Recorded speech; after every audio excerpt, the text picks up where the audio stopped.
Hero super star Mahesh Babu కెరియర్లో ఎన్నో super hit సినిమాలు, బ్లాక్ బస్టర్ హిట్ సినిమాలు ఉన్నాయి.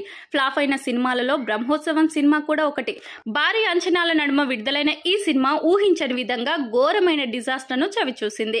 శ్రీకాంత్ అడ్డాల దర్శకుడు కావడంతో అంచనాలు అమాంతం పెరిగిపోయాయి. కానీ కట్ చేస్తే మొదటి ఆటకే దారుణమైన టాక్ ని తెచ్చుకోవడంతో పాటు అభిమానులని తీవ్రంగా నిరాశపరిచింది. అయితే ఆ సమయంలో 5G టెక్నాలజీ ఈ స్థాయిలో లేదు కాబట్టి సరిపోయింది. కానీ లేదంటే ట్రోలింగ్ గురించి ఊహించుకుంటేనే భయం వేస్తుంది. ఇక ఆర్టిస్టుల సంగతి సరే, ఈ ఫ్లాప్ ప్రస్తావన రాకుండా జాగ్రత్తలు పడుతున్నారు. కానీ కాజల్ అగర్వాల్ మాత్రం షాక్ ఇచ్చింది. తన కెరియర్ లో ఇష్టమైన సినిమాల్లో బ్రహ్మోత్సవంలో చేసిన పాత్ర మొదటిదని ఒక యూట్యూబ్ ఛానల్ కి ఇచ్చిన ఇంటర్వ్యూలో చెప్పడంతో కాజల్ మాటలకు ఫ్యాన్స్ షాక్ అవుతున్నారు. అయితే నిజానికి అందులో Samantha main heroine. Kajal first half తర్వాత కనిపించదు. అయినా సరే ఇంత ప్రత్యేకంగా కాజల్ దాని గురించి చెప్పడం విచిత్రమే అని చెప్పాలి.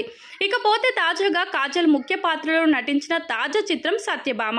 ఈ సినిమా ఈ నెల 31న విడుదల కానుంది. ఈ సినిమా ప్రమోషన్స్ లో భాగంగా ఇంటర్వ్యూలో పాల్గొంది కాజల్. ఈ సందర్భంగా ఆమె మాట్లాడుతూ ఫ్లాప్ మూవీ గురించి అలాంటి వ్యాఖ్యలు చేసింది.